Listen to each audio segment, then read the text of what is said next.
గతంలో ఓ బ్యాంక్లో మేనేజర్గా పనిచేసింది. అక్కడ అవినీతికి పాల్పడి ఉద్యోగం పోగొట్టుకుంది. ఆ తర్వాత జనాలను మోసం చేస్తూ డబ్బు సంపాదించడాన్ని వృత్తిగా మార్చుకుంది. ఆ లేడీపై పోలీసులు ఏకంగా రౌడీ షీట్ ఓపెన్ చేశారంటే ఆమె మోసాలు ఎలా ఉన్నాయో అర్థం చేసుకోవచ్చు.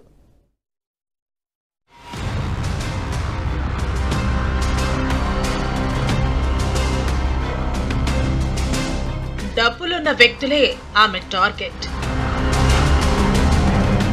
మాయమాటలతో వలలోకి దించి వీడియోలు తీస్తుంది.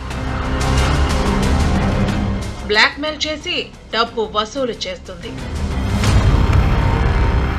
పోలీస్ స్టేషన్ కు క్యూ కట్టిన బాధితులు. కిలాడి లేడీపై రౌడీ షీట్ ఓపెన్. ఈ కిలాడి లేడీ ప్రభావతి వలలో చిక్కుకుని చాలా మంది భారీగా సొమ్ములు సమర్పించుకున్నారు. గతంలో విజయవాడలోని బ్యాంకు మేనేజర్గా గంగూరు బ్రాంచ్ లో పనిచేసి అవినీతి ఆరోపణలతో ఉద్యోగం కోల్పోయింది. ఆ తర్వాత రాజకీయ నాయకులు పలువురు మంత్రులతో సన్నిహిత పరిచయాలున్నాయని నిరుద్యోగులను నమ్మిస్తూ మోసాలకు పాల్పడుతోంది.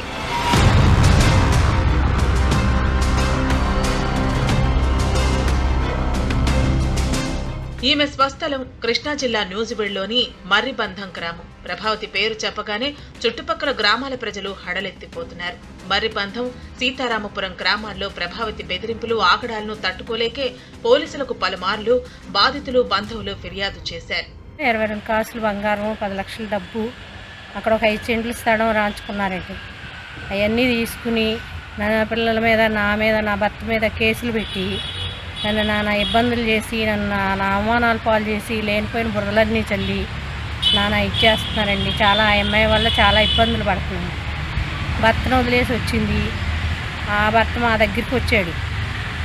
మేమే గెలవలేకపోతున్నాం అయ్యా, నీకు మళ్ళీ మేమేం చెప్పము అని చెప్పాము. బ్యాంకులో సస్పెన్స్ అయ్యింది. దేని గురించి మరి ఆవిడకి మెంటల్ కండిషన్ ఏమన్నా అదుపు తప్పిందో ఏమోనండి. మరి అందరి మీద విపరీతంగా కేసులు పెడతాం.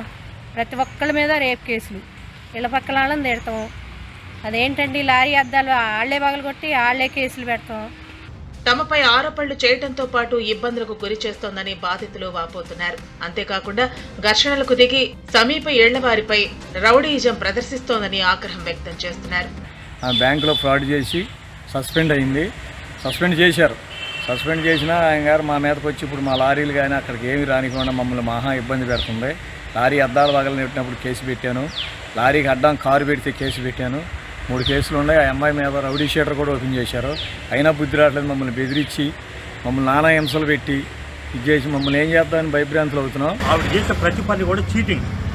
నీకు బంగారం ఇప్పిస్తాను, పలానా బ్యాంకులో బంగారం ఉంది, 5-6 కాసులు బంగారం ఉండదు. సో దానికి కాసుకి 5 కాసులున్నా 6 కాసులున్నా 1,50,000 2 లక్షలు ఇస్తే మీకు ఇచ్చేస్తా బంగారం అని మోసం చేస్తూ ఆ విధంగా ప్రయాణం చేస్తూ జరిగింది. లాస్ట్కి ఆ అమ్మాయి విషయం తెలిసింది ఏంటంటే, మోసం చేసేదల్లా ఉన్నతమైన కుటుంబాలను మోసం చేస్తే అసలు లేని కుటుంబాలను కూడా మోసం చేస్తాం మొదలెట్టింది. కారు తీసుకుంది, 6 రోజులు వాడుకుంటానని తీసుకొని ఆ కారు ఆమె దగ్గర పెట్టి కారు ఇవ్వమంటే ఇవ్వదు. కారు ఇవ్వమని అడుగుతానికి వెళ్తే నీ మీద రేపు కేసు పెడతాను, ఇంకో కేసు పెడతాను, ఏ విధంగా నేను ఇబ్బందిస్తాను. గ్రామస్తుల వరుస ఫిర్యాదులతో దావులూరి ప్రభావతిపై న్యూజివీడ్ రూరల్ పోలీస్ స్టేషన్లో 6 కేసులు నమోదయ్యాయి. అలాగే ఆమెపై రౌడీ షీట్ ఓపెన్ చేశారు. గతంలో బ్యాంకు మేనేజర్గా పనిచేసి మోసాలకు పాల్పడినట్టు పోలీసులు గుర్తించారు. మరిబంధం సంబంధించినటువంటి దౌలూరి పద్మావతి అనే ఆమె మీద మా న్యూజివీడ్ రూరల్ పోలీస్ స్టేషన్లో 6 కేసెస్ నమోదయ్యాయి. కంటిన్యూస్గా ఆమె పైన అనేక రకమైన ఫిర్యాదులు వస్తూ ఉన్నాయి. దానికి సంబంధించి మేము విచారణ చేస్తూ ఉన్నాం. ఏదైతే మాకు కంటెంట్ వచ్చి క్యాగ్నిబుల్ కేసెస్ ఉన్నాయో దానికి సంబంధించి 6 కేసెస్ నమోదు చేయడం జరిగింది. ఈ విధంగా ప్రతి ఒక్కరు కూడా ఆమె నుంచి మాకు రక్షణ కావాలని చెప్పేసి చెప్తూ వస్తూ ఉన్నారు. దాన్ని బేస్ చేసుకుని అమ్మాయికి సంబంధించి షీట్ కూడా ఓపెన్ చేయడం అనేది జరిగింది. ప్రభావతి బాగోతం వెలుగు చూడటంతో బాధితులు ఒక్కొక్కరుగా బయటకు వస్తున్నారు. తమకు న్యాయం చేయాలని వేడుకుంటున్నారు.